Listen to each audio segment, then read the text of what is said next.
वृन्दावनेश्वरी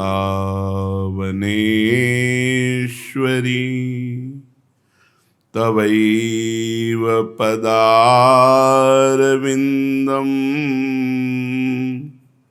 प्रेमामृतैकमकरन्द रसौघपूर्णम् हृद्यर्पितं मधुपते स्मरतापमुग्रं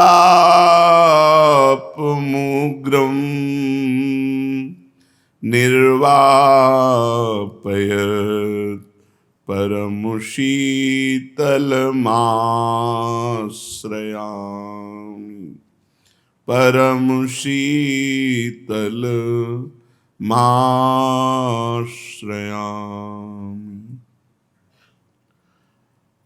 भगवान में मन का आसक्त हो जाना,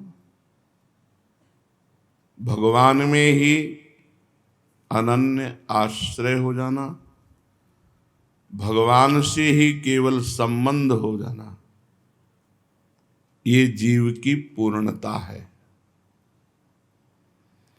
जब प्रभु से संबंध हमारा प्रभु का आश्रय ही और प्रभु में मन लगा है, तो उसकी स्थिति कैसी होती है? न काम कर्म बीजानाम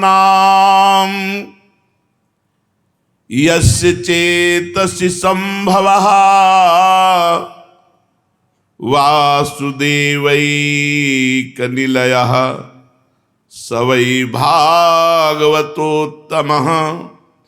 न यस्य स्वः पर इति वित्ते स्वात्मनि वाभिदा सर्वभूत समः शान्तः स वै भागवतोत्तमः त्रिभुवन विभव हेतवेप्यकुण्ठ स्मृतिरजितात्म सुरादिभिर्विमृग्यात् न चलति भगवत पदारविन्दाल्लव निमिषार्धमपि यः स वैष्णवाग्र्यः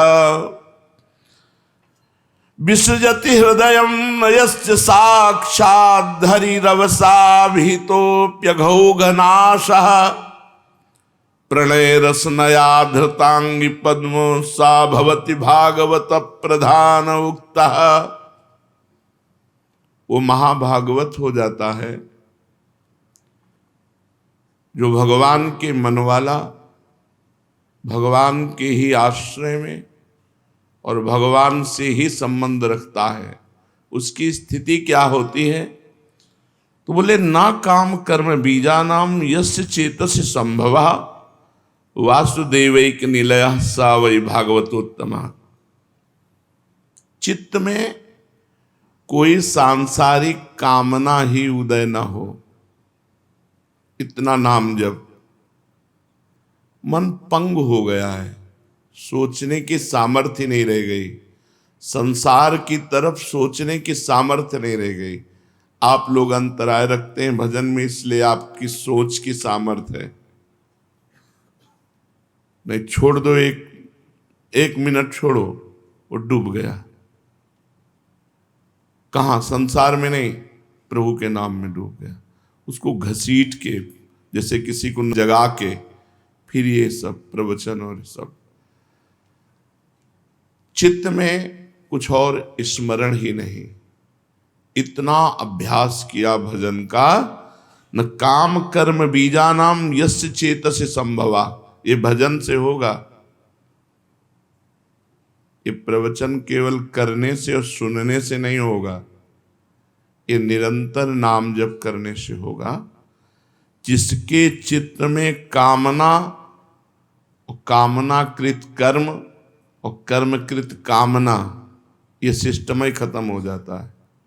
हर समय नाम जप में डूबा हुआ है, चित्त में और कुछ स्फुरण ही नहीं हो रहा। बात को पकड़ना है, हमें इतना नाम जप करना है, इतना नाम जप एकतार करना है कि बीच में अंतराय ही ना रह जाए कि हमारा मन कोई कामना कर पावे। जो सिद्ध पुरुष होते हैं, जिनका केवल भगवान में मन लगा है, केवल भगवान का आश्रय है, केवल भगवान से संबंध है, उनके चित्त में कामना और कर्मों के बीज का उदय ही नहीं होता है। एकमात्र श्री भगवान में स्थित रहते हैं, क्योंकि उनके आसक्ति का विषय भगवान, उनकी आश्रय का विषय भगवान, उनके संबंधी भगवान, तो मन केवल भगवान में, इसी का नाम भक्ति है। केवल भगवान में हर समय 24 घंटे स्थित रहना, और उस स्थिति में रहते हुए भी सांसारिक कार्य करना। दिखाई दे रहा है व्यापार, नौकरी, कार्य।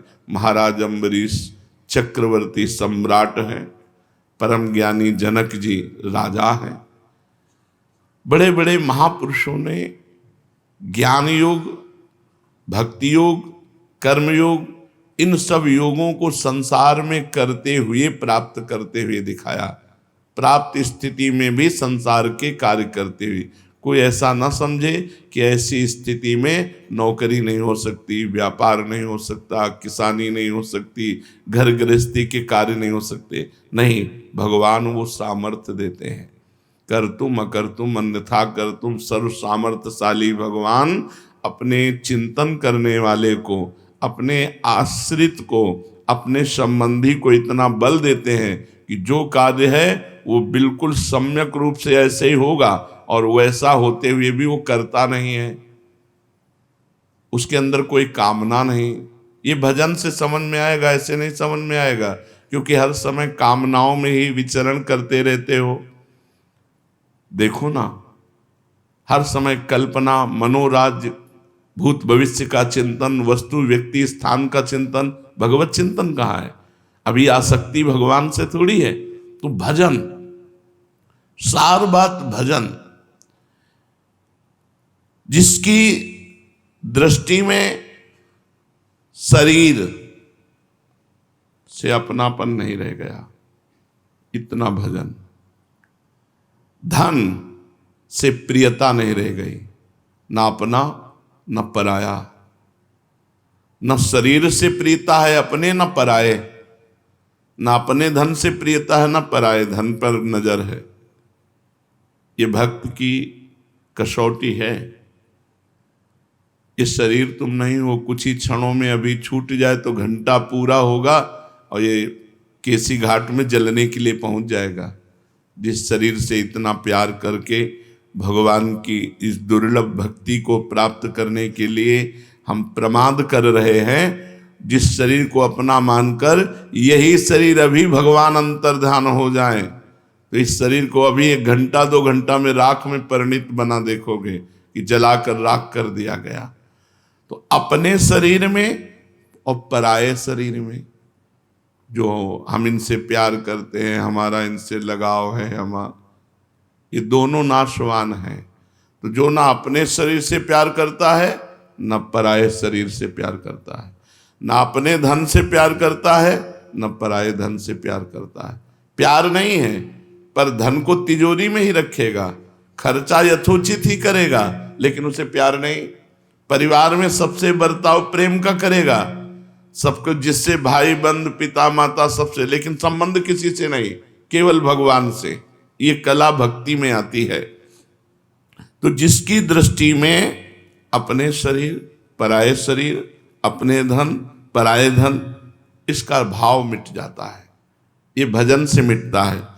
जो सब प्राणियों में एकमात्र भगवान को देखता है, सम है, शांत है, वही उत्तम महाभागवत है, वही भगवान को प्राप्त हो रहा है।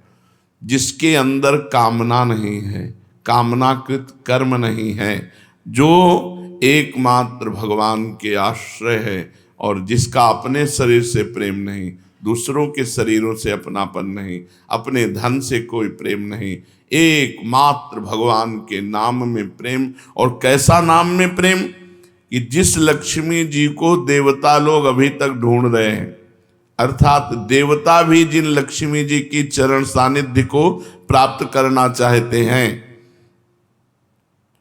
वो त्रिभुवन की राज्य लक्ष्मी दी जाए, तो एक पल के लिए भी जो भगवान के नाम को नहीं छोड़ता वही उत्तम भागवत है। निरंतर भगवान में इतना चिंतन में डूबा हुआ कि एक पलक झपकने के समय में भी भगवान का विस्मरण न हो, त्रिभुवन की राज्य लक्ष्मी देने पर भी।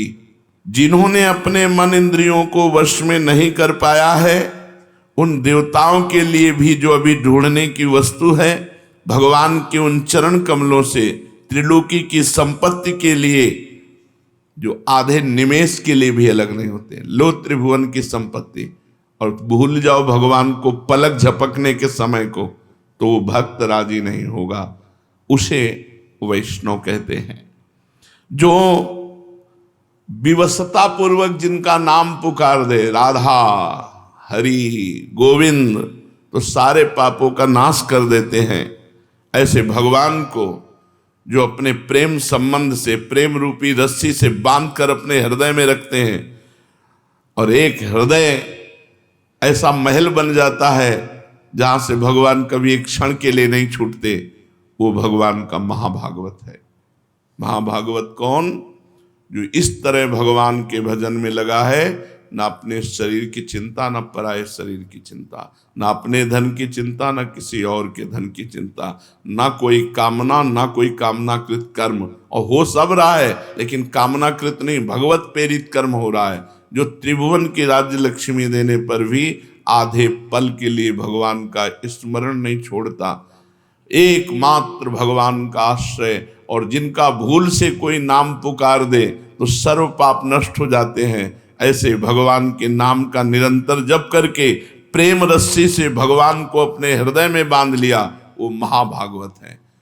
तीन बातें: आसक्ति केवल भगवान से, आश्रय केवल भगवान का, संबंध केवल भगवान से। तो कह रहे हैं जब ये तीनों भगवान के लिए ही होते हैं तो उसकी स्थिति एक बड़ी अलबेली होती है।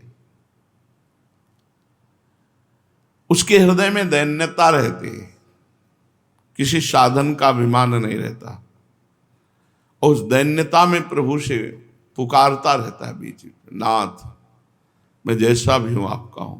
श्रीमद् भागवत में लिखा हुआ है, जो हर समय भगवान की कृपा का अवलोकन करता रहता है, मेरे ऊपर भगवान की बड़ी कृपा है, और दुख सुख को समान भाव से सह लेता है, जो शरीर से, मन से, वाणी से, हृदय से प्रतिपल भगवान की शरण में है, उसको परम पद ऐसे प्राप्त हो जाता है जैसे पिता की संपत्ति पर पुत्र का स्वयं अधिकार हो जाता है।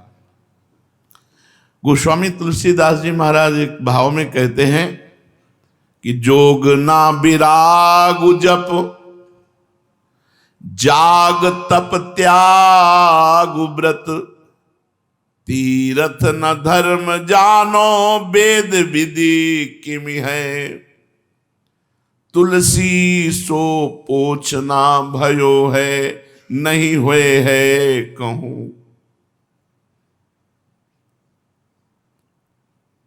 सोचे सब या के अग कैसे प्रभु क्षमी है। प्रभु मेरे में ना तो जोग है, ना वैराग्य है, न जप है, न यज्ञ है, न तपस्या है, न त्याग है, न व्रत है, न मैं तीर्थ यात्रा की, न वेद विधि की क्रम को जानता हूं। मुझे ये अच्छे से पता है कि मेरे जैसा कोई नीच नहीं है, न है, न था और न होगा। प्रभु सब लोग सोचते हैं कि ऐसे नीच के पापों का नाश कैसे होगा जो न जोग, न विराग, न जप, न जाग, न तप, न त्याग, न व्रत, न तीर्थ, न वेद विधान, ऐसा जो पोच है, नीच है। सोचें सब याके अग कैसे प्रभु क्षमी है। प्रभु ऐसे के अपराध को कैसे क्षमेंगे। मैं डर नहीं रहा हूं, बहुत जो जोर की बात है उसे पकड़ना। मेरे तो न डरू रघुबीर, सुनो साची कहो, खल अनखई है तुम्हें सज्जन न गमी है। मैं प्रभु आपसे बात कर रहा हूं, मुझे डर नहीं है कि मेरे कोई साधन नहीं, मैं बहुत नीच हूं, मेरे जैसा न नीच था, न है, न होगा। दुष्ट लोग इस बात को सुनकर अन्न खाएंगे, लेकिन जो सज्जन जन है वो इस बात को समझेंगे। आप प्रभु तराजू लाइए और एक तरफ बैठा लिए ये जोग विराग जाग तप त्याग व्रत तीरथ धर्म वेद विधान, इन सबको तौलिए जो इनका पालन कर रहे हैं, और एक तरफ तुलसी को तौलिए। भले सुकृति के संग मोहि तुला तौलिए, तो नाम के प्रसाद भारू मेरी और नमी है।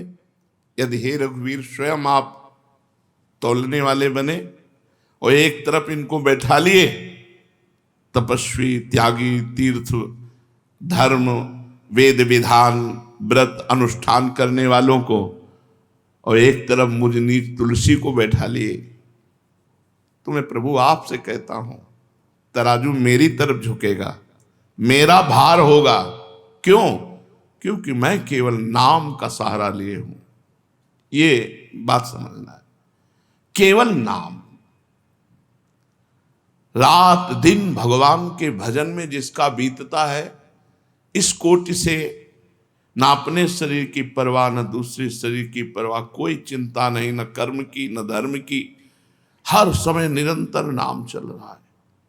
जीवन की सबसे बड़ी भूल होगी यदि नाम छोड़कर और कोई बात हमारे दिमाग में आवे। सबसे बड़ी हानि होगी जब नाम छूटेगा। ऐसे नाम को पकड़ो। कह रहे भले सुकृति के संग मोहि तुला तौलिए, तो नाम के प्रसाद भारू मेरी और नमी है। मैं और किसी बल से नहीं बोल रहा। श्री हरिवंश नाम बल लहो, अपने मन भाई सब कहो, रहो शरण हरिवंश की। प्रभु के नाम में अपार सामर्थ्य है। क्या जाता है इसमें? क्या है? आराम से बैठे हैं, पड़े हैं, खड़े हैं, चल रहे हैं, क्रियारत है या क्रिया विहीन है, हर समय नाम चले। नाम योग से बढ़कर कोई योग नहीं। जो सतत प्रीति पूर्वक भजन करता है, इससे बड़ा कोई योग नहीं। हमारा संबंध प्रभु से है और हम प्रभु के नाम का जप कर रहे हैं, प्रभु के आश्रय में हैं। अब प्रभु की जिम्मेवारी बनती है ज्ञान कराना। इस जगत से जब तक ज्ञान नहीं होता तब तक हमारा उद्धार नहीं होता। तो भगवान कह रहे हैं ज्ञानम ते हम, तुम्हें मैं ज्ञान दूंगा। जैसे भगवान ने कहा कि तेषाम सतत युक्ता नाम भजताम प्रीति पूर्वकम तो ददामि बुद्धि योगम तम ये न माम उपयांते। मैं उसे बुद्धि योग प्रदान करता हूं जो सतत मेरा नाम जप करता है। तो यहां भगवान कह रहे हैं यदि तुम केवल मेरे मन वाले हो, मेरे आश्रित हो, मेरे से ही संबंध रखते हो, युञ्जन योगम मदाश्रया, तो कह रहे हैं फिर मेरी ड्यूटी बनती, मेरी जिम्मेवारी बनती है कि तुम्हें मैं सच्चा ज्ञानी बनाऊं। क्योंकि भक्त कभी अज्ञानी नहीं होता। गरुड़ महाज्ञानी गुण राशि, विश्वामित्र महामुनि ज्ञानी। जो भगवान के चरणों का आश्रय लेता है उसके हृदय में दिव्य ज्ञान जागृत हो जाता है। तो भगवान अर्जुन को कहते तुम मेरे मन वाले बनो, मेरे आश्रित हो, मेरे से संबंध रखो, तो अब मैं तुम्हें ज्ञान प्रदान करता हूं। अब भगवान ज्ञान प्रदान कर रहे हैं कि क्या है ज्ञान, समझो। ज्ञानम ते हम सविज्ञानमिदं वक्ष्याम्य शेषतः यज ज्ञात्वा नेह भूयोन्यज ज्ञातव्यमवशिष्यते। तेरे लिए मैं ये विज्ञान सहित ज्ञान संपूर्णता से कहूंगा, जिसको जानने के बाद फिर तुझे कुछ जानना बाकी नहीं रहेगा, सब कुछ तू जान जाएगा, ऐसा मैं तुझे ज्ञान प्रदान करता हूं। ये भगवान प्रदान करते हैं। जब कोई भगवान में मन लगाता है, भगवान के ही आश्रित रहता है और भगवान से ही संबंध रखता है, तो उसे किसी से ज्ञान पढ़ने पूछने की जरूरत नहीं रहती। भगवान वो सुना देते हैं, भगवान वो हृदय में स्फुरित कर देते हैं। ज्ञानम तेहम सविज्ञानमिदं वक्ष्याम्य शेषता। भगवान कहते हैं अर्जुन, अब मैं विज्ञान सहित ज्ञान कहूंगा, तुम्हें कहूंगा और मैं खुद कहूंगा और संपूर्णता से कहूंगा। ऐसे तो प्रायः ब्रह्म ऋषियों से सुना गया ज्ञान, गुरुदेव से सुना गया ज्ञान और लाभ मिलता है, परंतु यहां मैं स्वयं कह रहा हूं, जगत गुरु, परम गुरु, सब गुरुओं के गुरु, यहां मैं स्वयं कह रहा हूं। स्वयं कौन? समग्र परमात्मा। मैं स्वयं स्वरूप का जैसा वर्णन कर सकता हूं, वैसा दूसरा वर्णन ही नहीं कर सकता, क्योंकि वो अपनी बुद्धि के द्वारा जितनी बुद्धि उतना अनुभव करते हैं या सुनकर बोल रहे हैं। हम तो ज्ञान स्वरूप ही हैं, हम तो आत्मस्वरूप ही हैं, इसलिए मैं बोल रहा हूं। कोई भी ज्ञान प्राप्त करता है तो जितनी बुद्धि होती उतना ही प्राप्त कर पाता है, पूरा ज्ञान नहीं प्राप्त कर पाता।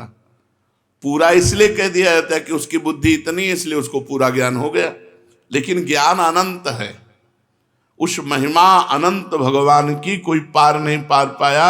सरस्वती अपनी बुद्धि के अनुसार वर्णन करती हैं, ऋषि मुनि अपनी बुद्धि के अनुसार, लेकिन भगवान यहां कह रहे मैं स्वयं वर्णन कर रहा हूं। मैं सदा अलुप्त ज्ञान हूं, मेरा ज्ञान कभी त्रिकाल में लुप्त नहीं होता। और ऋषि मुनियों का लुप्त हुआ, फिर साधना के द्वारा उन्होंने ज्ञान प्राप्त किया और उतना ही प्राप्त किया जितना उनकी बुद्धि है। इसलिए मैं पूरे संपूर्ण ज्ञान का वर्णन करता हूं। भगवान के संपूर्ण ज्ञान में निर्गुण और सगुण दोनों आते हैं,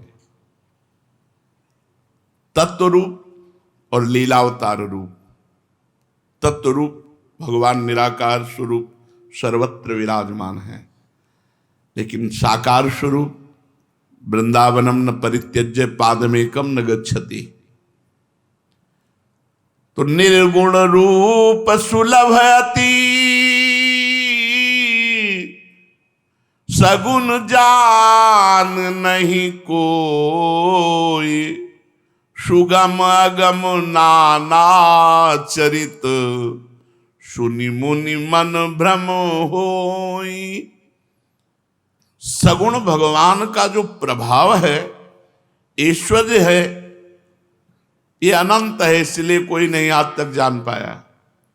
निर्गुण भगवान के तत्व रूप से तो ऋषियों ने जान लिया कि भगवान सर्वत्र हैं, लेकिन सगुण भगवान की कितनी लीला महिमा, बोले चरित्र सुन करके बड़े बड़े मुनियों के मन में भ्रम हो जाता है। जब अंत नहीं तब उसको जानना मनुष्य की बुद्धि के बाहर की बात है, परंतु जो तत्व रूप से भगवान है उसको सुगमता से समझा जा सकता है। जैसे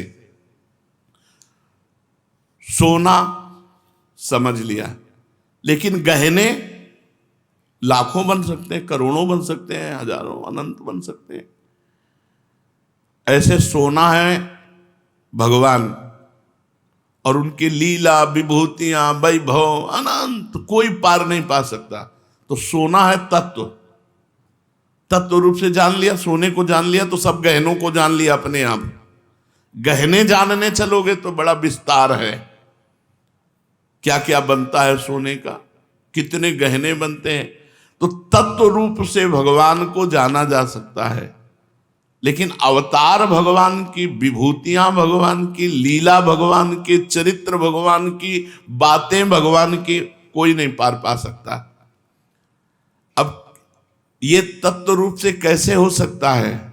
वृंदावनम परित्यज्य पादमेकम न गच्छति, एक कदम भी वृंदावन से बाहर नहीं जाते। तो वासुदेवा सर्वमिति, कोई कण ऐसा नहीं जहां भगवान न हो, तो कैसे बैठेगा? दोनों बातें वैसे बैठेंगी कैसे जब वृंदावन से एक कदम बाहर जाते नहीं और सर्वत्र कोई कण ऐसा नहीं जहां भगवान न हो। तो यहां दो बातें हैं। एक है तत्व, तत्व रूप से भगवान सर्वत्र हैं, लेकिन राधा किशोरी की गलवहियां डाले हुए जो लाल प्रिया है वो वृंदावन से बाहर नहीं। इनकी महिमा जानना अगम है, निर्गुण महिमा जानना सुगम है। कह रहे हैं निर्गुण रूप सुलभ अति, सगुण जान नहीं कोई, सुगम अगम नाना चरित, सुनि मुनि मन भ्रम होई।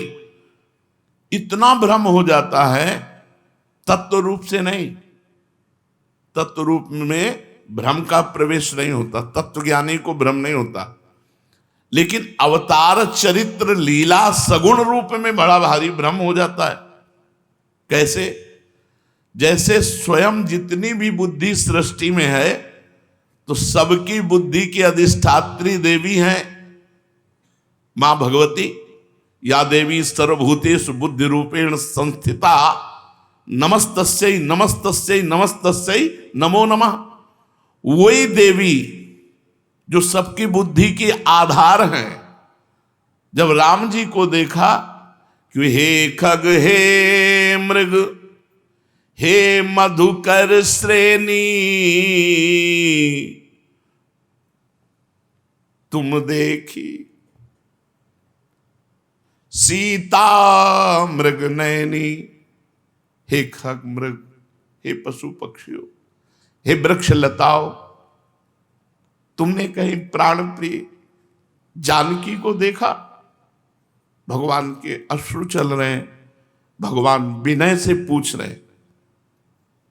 सबकी बुद्धि के आधार रूपा माता सती को भ्रम हो गया। जब भगवान शिव ने जय सच्चिदानंद परम धाम कह के भगवान राम को प्रणाम किया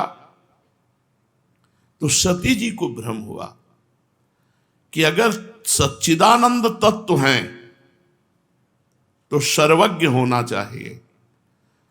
सर्वज्ञ होकर के फिर ये खग मृग पशु पंछी लता वृक्षों से कैसे पूछ रहे हैं कि तुमने मृगनयनी सीता को देखा है क्या? ये विरह में कैसे रो रहे हैं? अगर ये सच्चिदानंद नहीं है तो सच्चिदानंद भगवान शिव जय सच्चिदानंद कह के प्रणाम क्यों किया? भ्रम हो गया, भ्रम हो गया। बड़ा भ्रम से लीला का विस्तार हुआ। काकभूषुंड जी ने देखा कि भगवान कवल पा रहे हैं, किनका गिरा तो उठा करके मुख में लिया। तो उठाने के लिए जब दौड़े तो भगवान भयभीत होकर भागे। काकभूषुंड जी ने कहा मैं तो दास हूं प्रभु का, क्या सर्वज्ञ है? क्या इनको पता नहीं कि मैं दास हूं? दास को देखकर भयभीत होकर क्यों भगे? क्या ये वही भगवान है जिनकी मैं आराधना करता हूं? तो लौट करके तिरछी चितवन से देखा और हंस दिया। जे हंसे तो काकभूषुंड जी भगवान के मुख से उदर में गए। उदर में देखा वही अखंड ब्रह्मांड अनंत लीलाएं, और वहां भी वही लीला चल रही। बड़े विचलित हुए, तब मुख से बाहर आए भगवान की ये की तो भगवान ही। फिर भगवान भगे।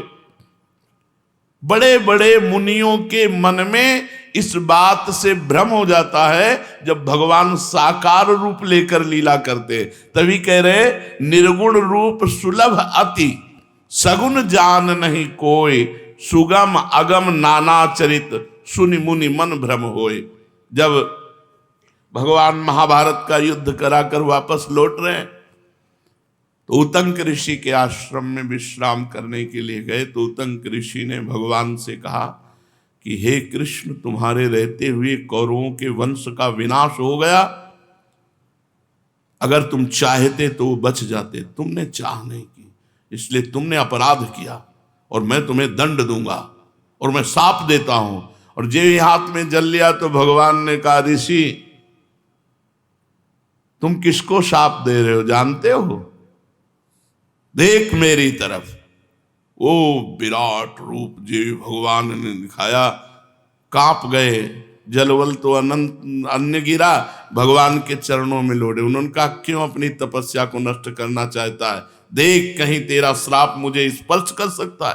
तो मुनि मन भ्रम हो गया ना, भगवान की सुगम लीला को देख करके इनके मन में भ्रम हो गया कि ये तो, और शाप देने को तैयार हो गए और शाप दे भी दिया देवर्षि नारद जी ने।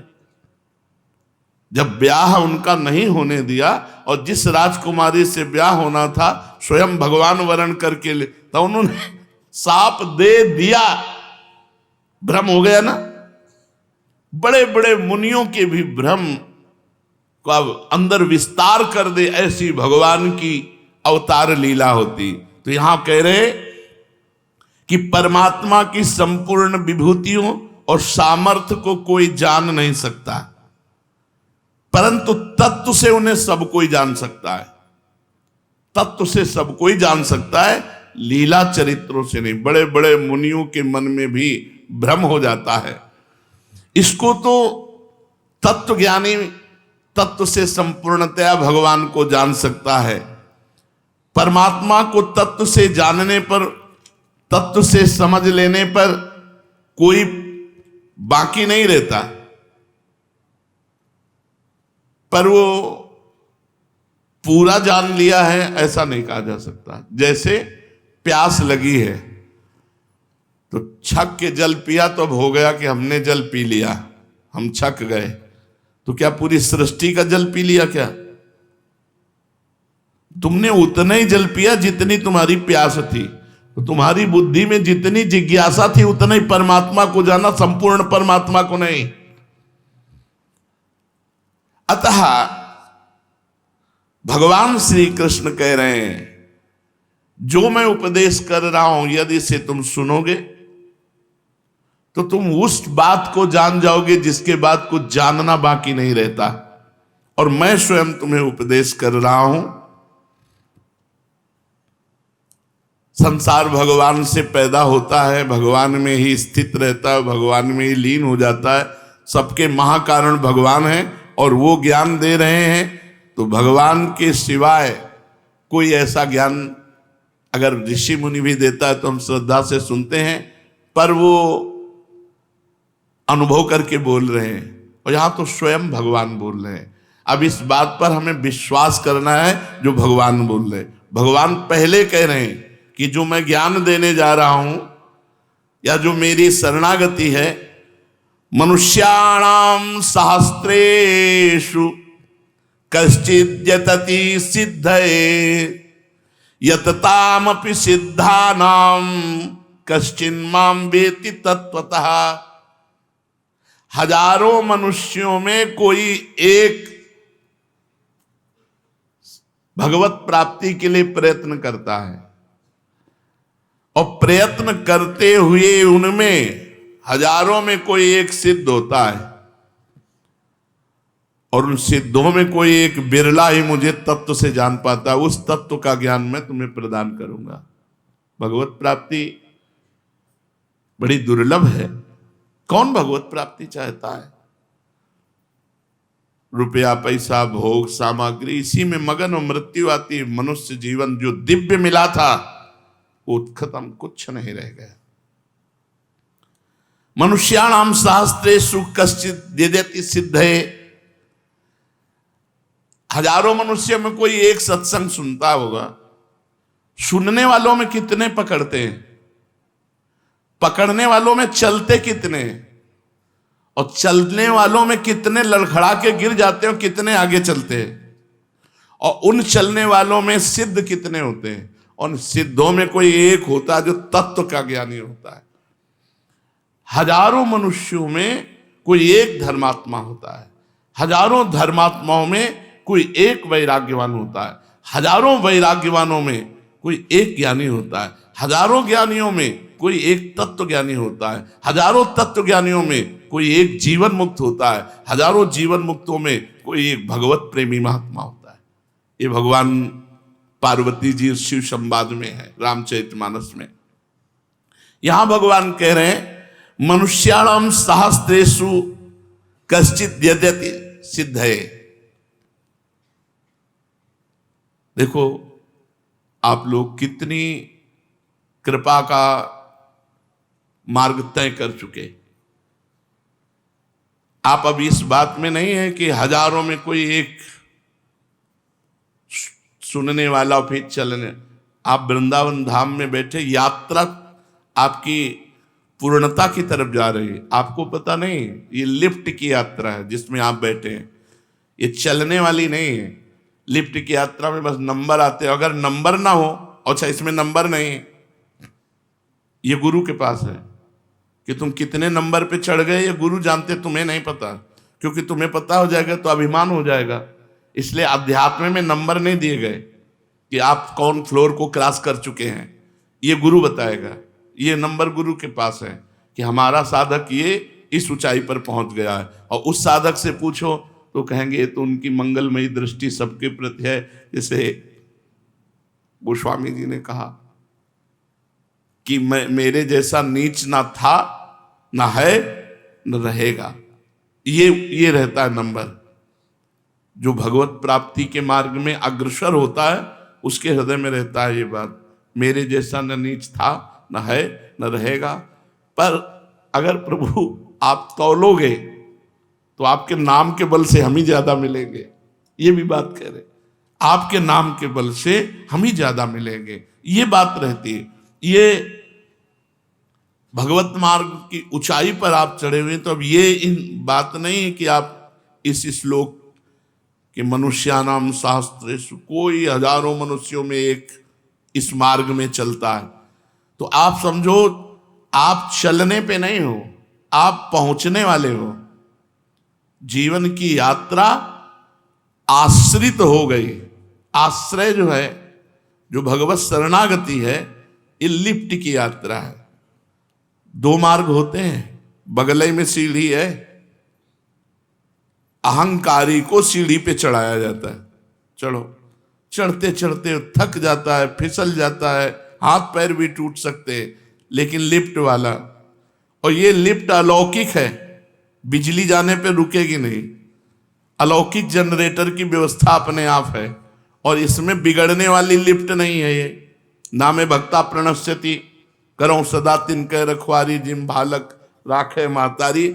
ये सीधे निकुंज के फ्लोर में खुलती है जाके। अच्छा आ गए, हमको तो पता ही नहीं चला, हमको तो पता ही नहीं चला। और हम कहाँ आ गए, ये हम कहाँ आ गए?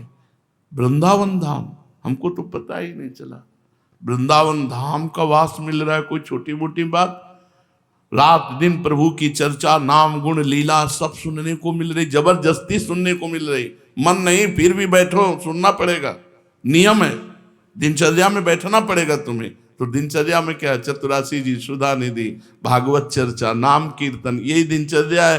ठाकुर जी की रूप माधुरी को निरखो। मनुष्यानाम सहस्रेषु, हजारों मनुष्यों में कोई एक ऐसा है जो भगवान के मार्ग में चलना चाहता है। हजारों मनुष्यों में कोई एक ही मेरी प्राप्ति के लिए प्रयत्न करता है। क्योंकि मनुष्य वही कहलाता है जो शास्त्र के अनुसार चलता है, नहीं पशु है। तिनते खर सूकर स्वान भले, उनते बढ़िया गधा है, कुत्ता है, सुअर है। क्यों? क्योंकि नीच योनियों को प्राप्त है और नीच हरकत हो रही तो कोई बड़ी बात नहीं। तुम उच्च योनि को प्राप्त करके नीच हरकत कर रहे हो, इसलिए तुम उनसे भी गिरे हुए हो। तो प्रायः पशुवत बुद्धि रहती। तो पहली बात तो भगवान के मार्ग की बातें सुन के डर लगता है। चलने की तैयारी कौन करे? कौन खोपड़ी फुरवाएगा? वो कहते हैं भगवान के मार्ग में बड़ी परीक्षाएं होती हैं, बड़ी समस्याएं होती हैं, सब विषय छोड़ना पड़ता है। तो इसी में धम्म से गिर जाते हैं पहले तो। जो हजारों चलने का बात सोचते हैं तो हजारों धम्म से गिर जाते हैं। उनमें कोई एक सूरवीर कि अब यार जब भगवान के मार्ग में चलना ही है तो मार पिटाई कुछ भी हो, चाहे जो कुछ हो, भगवान चाहे जितनी परीक्षा ले, अब तो इस जन्म में भगवत प्राप्ति करेंगे ही। अपने लोगों को भी पीटा गया है, पीटे लोग जो दुष्ट स्वभाव के लोग हैं, 10 लोगों ने घेर लिया, मार थप्पड़ बात कर रहे हैं, दुष्टता का व्यवहार करे गंगा किनारे। भगवान की कृपा से ऐसा कभी आया ही नहीं कि दुख हुआ हो। क्यों? शब्द ही नहीं आया, यही आया प्रारब्ध है, भोग लो, चुपचाप चलो, आगे बढ़ो। और एक अद्भुत आनंद, एक अद्भुत शीतलता वो भगवान देते हैं ना, अद्भुत शीतलता। अब आप पूछो भगवान ने रक्षा क्यों नहीं की? जब भगवान कहते करो सदा तिनके रखवारी, तो भगवान ने हृदय की रक्षा की। मेरा हृदय विचलित नहीं हुआ, और शरीर का पाप था तो दंड भुगता दिया। हजारों चलने वालों में तो इसी बात से गिर जाते हैं कि भगवान के मार्ग में बड़ी कठिनता है, बड़ा दुख है, और जबकि भगवान का मार्ग बड़ा आनंदमय और सुखमय है। अगर निर्णय करके त्रिकालज्ञ कोई हो और देखे कि पीटा गया, इनका कितना बड़ा अपराध था, तो परिचय चलेगा कि भगवान की बड़ी कृपा, बड़े सस्ते में निपाट दिया। भारी पाप को, भारी दंड को जो हम हजारों जन्म भोगते, 2-4 डंडे लगवा करके निपटा दिया। कुछ तो खाना पीना, ऐशो आराम, भोग सामग्री, ये तो नहीं छोड़ सकता, तो भगवान के मार्ग में चलने के लिए तैयार ही नहीं होते। कुछ नीति धर्म के अनुसार चलते हुए भोग भोगना चाहते हैं, लेकिन भगवान की प्राप्ति की कोई आकांक्षा नहीं। हजारों धर्म में चलने वालों में, यहां पशुओं की बात नहीं की जा रही, जो पशुता में उतारू हैं, उनमें तो करोड़ों में कोई एक धर्म में चलता है। हजारों धर्म में चलने वालों में कोई एक ऐसा होता है जो दृढ़ता पूर्वक भगवान के मार्ग को पकड़ता है। कुछ भी हो जाए, भगवान की प्राप्ति करूंगा, मार डाला जाऊंगा, बस यही तो बात है, तो मरना तो है ही यार, एक बार तो मरना है, भगवान के लिए मरूंगा। इसी बात ने पूरे जीवन बचाए रखा। नहीं, बहुत सी विपत्तियां, बहुत से संकट, भूख प्यास, गर्मी सर्दी, बस ये मरना है, भगवान के लिए मरना है। जिसने ये सोच लिया वही इस मार्ग में चल सकता है। जोगी मरो रे मरो, ऐसे मरो जैसे गोरख मर दीठो। जोगी मरो रे मरो, मरनो है अति मीठो, ऐसे मर के देखो जैसे गोरख मर दियो। गोरखनाथ जी कहते हैं, जोगी मर जा, मरना बहुत मीठा है, ऐसा मर जैसा मैं मर के देखा हूं। अर्थात हर दुख सुख को सहकर निरंतर भगवान के मार्ग में चलना। शेष चर्चा आगे। श्री राधा वल्लभ लाल की।